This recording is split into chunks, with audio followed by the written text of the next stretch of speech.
Ainda que as condicionantes sejam menos favoráveis, os portuenses têm visto concretizados um conjunto alargado de projetos importantes, diria em projetos também marcantes para o desenvolvimento da cidade. Alguns deles com anos e anos de promessas de concretização. E, portanto, hoje também aqui importa dizer que, apesar de muitos prometerem, nós, e contra fracos não há argumentos, nós cumprimos. E este foi um período fruto das circunstâncias, especialmente frutífero ao alcançar o término e também o início do funcionamento de vários projetos e equipamentos. Falo, obviamente, da reabilitação do mercado Bolhão, e se muitos tiveram dúvidas sobre o que aconteceria ao nosso mercado, melhor resposta não podia ter sido dada pelos portuenses. Trata-se de um mercado do Bolhão reabilitado, devolvido à cidade, mantendo a sua função histórica e a larga maioria dos seus comerciantes, dando força e vida ao bater deste coração do Bolhão. O terminal intermodal de Campanhã é um equipamento absolutamente nevrálgico da mobilidade da cidade, com uma importância brutal em termos daquilo que é a remoção dos veículos pesados passageiros do centro da cidade. Estamos a falar de cerca de 1000 autocarros que hoje passaram a não dificultar aquilo que é a mobilidade no centro da cidade, mas ao mesmo tempo dotou a cidade de uma nova área verde, uma área substancial, 46 mil metros quadrados, com cerca de 1.600 árvores, um novo pulmão em Campanhã, com uma zona que hoje, acho eu, nos orgulha a todos, com um enquadramento muito interessante naquilo que era uma área inóspita, onde hoje temos uma estação intermodal, temos também um telhado verde e uma nova referência arquitetónica da cidade. Estamos também a falar da conclusão da obra do Cinema Batalha, a histórica sala de cinema, um dos espaços também icónicos da cidade, que integra a memória coletiva de todos. É, sem dúvida, mais um elemento identitário e agregador do Porto, reabilitado e será, dia 9, aberto e devolvido aos portuenses e em pleno funcionamento. Mas estamos a falar de muitos outros projetos, onde podemos incluir o Parque da Cidade, a conclusão do Parque da Cidade, a terceira e última fase do Parque da Cidade, onde se requalificou cerca de 10 mil metros quadrados de área verde, que inclui o remate poente, concluindo aquilo que é o Parque da Cidade, idealizado pelo seu arquiteto Sidónio Pardal há mais de 20 anos. Ainda no Parque da Cidade, formulamos também a área desportiva com um novo edifício de apoio, com novos balneários. Reabilitamos também o Parque de São Roque, com uma requalificação, mas também uma expansão do parque, com novos caminhos, novas zonas de fruição e novos equipamentos, e colocamos também mais 1000 metros quadrados de área verde ao serviço da população. Mas quando falamos também de projetos emblemáticos, como sendo a Rua Direita, e à data de hoje estão concluídos em obra ou em procedimento de contratação de empreitada 38 arruamentos previstos intervencionar no âmbito do programa Rua Direita, temos, obviamente, também estruturas importantes e obras importantes, como sendo a pavimentação do Justino Teixeira, algo há muito ambicionado, a estabilização daquilo que é a escarpa e a possibilitação da utilização do ramal, portanto, são obras que estão a decorrer, a pedonalização da Rua de Alexandre Braga, que também já começou, ou, por exemplo, algo que eu sei que o Sr. Deputado Fontinha era muito desejado em Ramalte, a ligação da Avenida Sidónio Pais à Rua de Frederico Ozanam. E no âmbito da evolução da atividade financeira do município do Porto, reportada a outubro de 2022, destaca-se que a receita cobrada em outubro, no valor de 300,8 milhões de euros, é inferior a 4 milhões de euros à cobrada em período homólogo. As receitas correntes aumentaram 28,6 milhões de euros relativamente ao período homólogo, decorrente do acréscimo dos impostos diretos, em cerca de 9,6 milhões de euros, das taxas, multas e outras penalidades, em 3,6 milhões de euros, nos rendimentos de propriedade, em 3,6 milhões de euros, nas transferências correntes, em cerca de 11,1 milhões de euros, da venda de bens e serviços correntes, 1 milhão de euros, conjugado com a redução de outras receitas correntes, em cerca de 218 mil euros. O aumento das receitas fiscais é justificado no que diz respeito aos impostos diretos pelo crescimento do IMT, em cerca de 6,2 milhões de euros, da derrama, em 3,1 milhões de euros, do IUC, em cerca de 320 mil euros, e do IMI, em 233 mil euros, conjugado com uma redução dos outros impostos abolidos, em cerca de menos 231 mil euros. Quanto às taxas, multas e outras penalidades, apresentam também um aumento de cerca de 3,6 milhões de euros, justificado essencialmente pelo crescimento da taxa turística, em cerca de 9,1 milhões de euros, de outras taxas em cerca de 1,4 milhões de euros, ocupação da via pública apenas 38 mil euros, conjugado com aquilo que é o decréscimo na rubrica de loteamento e obras em cerca de menos 6,5 milhões de euros e de publicidade menos 465 mil euros. O acréscimo registado na rúbrica de rendimentos de propriedade, 3,6 milhões de euros, provém essencialmente das rendas. Quanto às transferências correntes, registaram um aumento de 11,1 milhões de euros, justificado essencialmente pela receita recebida no âmbito do processo de descentralização da educação. Para o aumento da rúbrica de venda de bens e serviços correntes, 1 milhão de euros, destaca-se o aumento da receita proveniente das rendas de diversos estabelecimentos. A execução do orçamento da despesa foi de 53,2%, sendo que a despesa total paga registrou um acréscimo de 14,3 milhões de euros face a 2021. O aumento da despesa corrente em 26,8 milhões de euros é justificado pelo aumento dos subsídios, cerca de 17 milhões de euros, despesas de pessoal, com 7,9 milhões de euros, das transferências correntes, mais 1,6 milhões de euros, outras despesas correntes em 1,5 milhões de euros, dos juros e encargos, mais 71 mil euros, conjugado com a redução das aquisições de bens e serviços em cerca de menos 1,6 milhões de euros. Quanto às despesas de capital, registaram um decréscimo de 12,5 milhões de euros por força da redução das aquisições de bens de capital, em cerca de 6,8 milhões de euros, das outras despesas de capital em 3,2 milhões de euros, dos passivos financeiros menos 1,7 milhões de euros e das transferências de capital menos 864 mil euros. Não era uma obra da Câmara, mas o que é certo é que cria problemas gravíssimos à mobilidade no Porto, que é a rua de Faria Guimarães, Covelo, para entrar na BCI. A Infraestruturas de Portugal entrou nos domínios da cidade do Porto e transferiu as prioridades. Um stop para quem vai do Covelo e passagem prioridade a quem vem da Igreja de Paranhos. Isto deve dar mais ou menos uma proporção de 1 para 10 carros. Outro aspecto que eu quero aqui referir sobre a mobilidade é os nossos semáforos estão antiquados, precisam de uma substituição urgente, porque complica muito o trânsito. E eu às vezes até digo, a brincar, melhor seria em alguns sítios ter os velhos sinaleiros, que eram muito mais úteis que os semáforos. De facto, a alteração que foi efetuada e que se referiu e que tem sido de facto prejudicial para a cidade, na saída ali do Covelo, foi uma alteração que é fruto das infraestruturas de Portugal, que interviram ali naquela alteração de prioridades, chamemos-lhe assim, para a qual já alertamos para o impacto que está a ter, porque essa alteração estava, de certa maneira, articulada naquilo que são as melhorias que poderiam existir em termos de fluxo de trânsito nas VCI, só que as infraestruturas de Portugal esqueceram-se de fazer a obra toda. Portanto, apenas mudaram o sentido de prioridade, esqueceram-se de não sei se consigo explicar isto bem, mas alargar mais à frente consegue ter 2 vias, há ali um pequeno troço que só tem uma via. Portanto, a prioridade de quem vinha do Covelo e que podia entrar, deixou de existir face aos que venham do lado esquerdo, chamamos-lhe assim. Pronto. Isso é o que não deveria ter acontecido, deveria ter sido alargado 2 vias e permitir que as 2 vias entrassem na VCI livremente. Portanto, estamos a tentar corrigir isto, deve-se a algo que as infraestruturas de Portugal deveriam ter feito.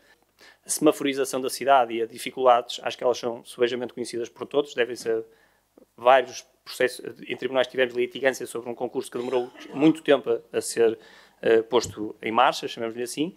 Nós neste momento temos 100 conjuntos de semáforos alterados já para a nova plataforma, mas é um processo que ainda vai demorar uns anos. Ainda temos, são 280 locais de semaforização que temos na cidade, temos 100 conjuntos para já alterados, o que ainda vai demorar o seu tempo, até que tenhamos uma estrutura, digamos, atualizada aos dias de hoje e que permita uma gestão, como sabe, chamava-se o sistema Gertrudes, que todos conhecem e que tinha umas dezenas de anos e que praticamente muito pouca flexibilidade ou muito pouco nos permitia melhorar em termos de mobilidade. E aqui para falar de quê? Para falar de qualquer coisa que afeta o nosso arvoredo e plantas de forma, se calhar, definitiva. A questão é o que se passa com a bactéria Xylella fastidiosa no Concelho do Porto, perguntamos. Sabemos, através da documentação em apreço, que a Câmara Municipal de Borto está a intervir, contudo, desconhecemos a dimensão daquela que poderá ser uma tragédia sem igual em termos de flora. É um problema muito difícil, não há solução, não passa por... não há nenhum remédio. A única forma de conter esta doença é simplesmente retirar a árvore ou retirar o arbusto, é a única forma.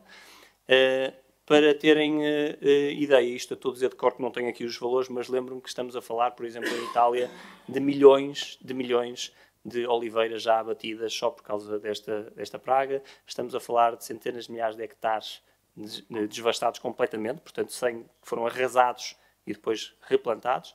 Estamos a falar de uma doença que, obviamente, preocupa muito todo o setor agrícola português, porque se chega a algumas das atividades que nós temos, estamos a falar de simplesmente arrancar, eu nem vou referir a alguns para não ferir suscetibilidade, mas todos nós pensamos no que é a agricultura aqui no país e o que é que significa em termos económicos em algumas áreas, estamos a falar na possibilidade de termos que simplesmente perder essa capacidade produtiva. Portanto, estamos a falar de um problema gravíssimo, um problema que surge na Europa, penso que vindo de Itália, já passou por Espanha, não desapareceu, continua, chegou a Portugal.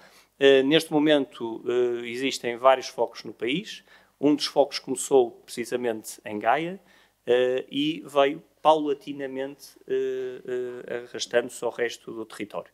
Aquilo que eu posso dizer é que ele existe de facto na cidade do Porto, já foi detectado em alguns sítios, e a solução, para todos estarmos conscientes do que estamos a falar, é, por exemplo, na zona de Sobreiras, onde nós temos aqueles metrosídeos que todos conhecemos, que fazem remate do Jardim de Sobreiras, eles irão desaparecer.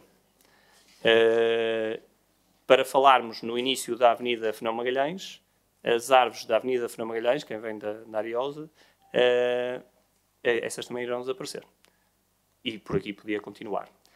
A grande preocupação que nós temos tido e temos feito um grande trabalho juntamente com as equipas científicas que existem no país e, portanto, temos trabalhado com vários especialistas nesta área, até ajudando a DGAV e outras entidades que também andam ocupadas com este assunto, em tentar procurar a melhor forma de preservarmos aquilo que é um património muito rico que a cidade tem.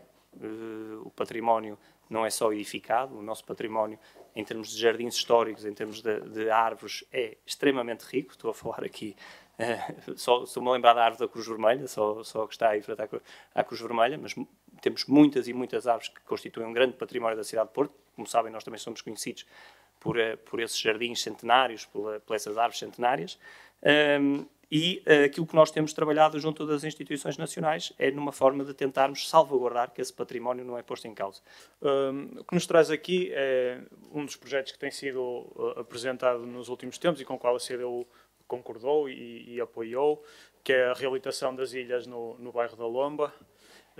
No entanto, através de uma análise daquilo que é conhecido publicamente e também daquilo que são as preocupações dos moradores do bairro da Lomba, vimos aqui trazer algumas questões que esperamos que nos possam responder e que uma delas, que foi-nos transmitido pelos moradores, é que ainda não têm presente ou ainda não sabem qual é que será o sítio para onde irão viver durante as obras que ocorrerão até 2026. Vamos lá ver, nós ainda não temos o local para onde as pessoas irão transitar, isso estamos a fechar. Também devo salientar que a maioria da sua intervenção representa as preocupações ou aquilo que nós vamos querer, obviamente, salvaguardar no trabalho que estamos agora a fazer. Portanto, a primeira coisa é dizer que vamos tratar disto com todo o cuidado com os moradores que lá estão, informá-los em primeira mão, obviamente, e trabalhar com eles nas várias preocupações que aqui teve.